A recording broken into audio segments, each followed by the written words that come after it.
Youngsters എന്ന് പറയുമ്പോൾ നമ്മുടെ ആക്റ്റീവ് ഏജ് ഗ്രൂപ്പാണ്. നമ്മൾ ലൈഫിൽ പുതിയ ജോലിക്ക് പോകുന്നത്, കുട്ടികളെ വളർത്തുന്ന, എല്ലാ പുതിയ സ്കിൽസ് പഠിക്കുന്ന, നമ്മുടെ ലൈഫിലെ ഏറ്റവും പ്രീമിയം ടൈം. അപ്പം ആ ഒരു ഏജ് ഗ്രൂപ്പിൽ നമുക്കൊരു സ്ട്രോക്ക് വന്നാൽ ഇതോടുകൂടി നമുക്ക് നഷ്ടമാകുന്നത് നമ്മുടെ ഐഡൻറ്റിറ്റി തന്നെയാണ്. Because brain is your identity. നമ്മൾ എന്തൊക്കെ പറഞ്ഞാലും കയ്യും കാലം കുഴച്ചിൽ മാത്രമല്ല സംഭവിക്കുന്നത്. നമ്മുടെ സ്വഭാവം, പെരുമാറ്റം, നമ്മൾ എങ്ങനെ കാണപ്പെടുന്നു, നമുക്ക് എങ്ങനെ പുതിയ സ്കില്ല് നേടാം, ഇതെല്ലാം ഡിസൈഡ് ചെയ്യുന്ന ബ്രെയിനാണ്. സോ ഈവൻ പിന്നെ part of brain is lost. ഒരു അല്പം പോലും നശിച്ചു കഴിയുമ്പോൾ you lose your identity, you forget who you are. നമ്മൾ ആരാണെന്ന് പോലും നമ്മൾ മറന്നു പോവുകയാണ് ചെയ്യുന്നത്. സോ അതിൻ്റെ ലോങ് ടേം കോൺസിക്വൻസസ് നമ്മളൊരു 40 വയസ്സിൽ വരുമ്പോൾ നമുക്ക് ജീവിക്കാൻ കിടക്കുന്ന അടുത്ത 40 കൊല്ലം ഒന്നുമില്ലാതായി പോവുക ചെയ്യണം. പക്ഷെ അതുപോലെ ആയിരിക്കില്ല ചിലപ്പോൾ 70. ചിലപ്പോൾ നമുക്ക് മാക്സിമം നമ്മുടെ ലൈഫ് സ്പാൻ ഒരു 85 ഇയേഴ്സ് എന്ന് വെച്ചാൽ പോലും പിന്നെ ഒരു 10 കൊല്ലം ഉണ്ടാവുള്ളൂ. പക്ഷെ that is not the same when it comes at 40. Then your life is stuck. നമുക്കിത് പ്രിവെൻറ്റ് ചെയ്യാൻ എന്തെങ്കിലും നമുക്ക് ഒരു ലൈഫ് സ്റ്റൈൽ ചേഞ്ചസ് എന്നോ അല്ലെങ്കിൽ എന്തെങ്കിലും രീതിയിൽ പ്രിവെൻറ്റ് ചെയ്യാൻ പറ്റുമോ? നമുക്ക് പ്രിവെൻഷനേക്കാളും കൂടുതൽ പ്രിവെൻഷൻ പറയുമ്പോൾ നമുക്ക് ഏറ്റവും ഇമ്പോർട്ടൻ്റ് ആയിട്ടുള്ളത് ഒരു 5 ടിപ്സ് പറയാം. Okay ma'am. അതിൽ most important sleep well. That you have to sleep for at least 8 to 9 hours. അപ്പോൾ നമ്മളെല്ലാവരും കോംപ്രമൈസ് ചെയ്യുന്നൊരു കാര്യം അതാണ് സ്ലീപ്പ്.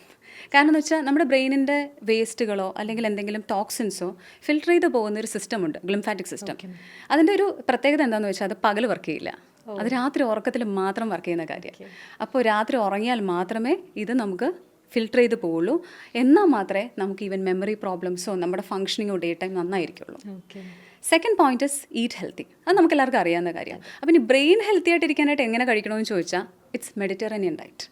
അതായത് നമ്മളൊരു പ്ലേറ്റിന് 4 പോർഷനായിട്ട് ഡിവൈഡ് ചെയ്താൽ ആ 4 പോർഷനിലും ഓരോരോ സാധനങ്ങൾ ഉണ്ടാവണം. ഒരു പോർഷനിൽ വെജിറ്റബിൾസ്, ഒരു പോർഷനിൽ ഫ്രൂട്ട്സ്, ഒരു പോർഷനിൽ ഗ്രെയിൻസ് ആൻഡ് പിന്നൊരു പോർഷനിൽ പ്രോട്ടീൻസ്. ഇത് വളരെ സ്ട്രിക്റ്റ് ആയിരിക്കണം and it should be well balanced. മൂന്നാമത്തത് സ്റ്റേയിങ് ആക്റ്റീവ്. അതായത് എന്തെങ്കിലും ഒരു ഫോം ഓഫ് എക്സസൈസ് വേണം. അത് നമ്മുടെ പ്രായം പോലെ, യങ്സ്റ്റേഴ്സ് ആണെങ്കിൽ ജിമ്മ് അല്ലെങ്കിൽ സ്പോർട്സ് അങ്ങനത്തെ കാര്യങ്ങൾ, പ്രായമുള്ളവരാണെങ്കിൽ walking. And walking is not to be the best exercise ever. Staying active.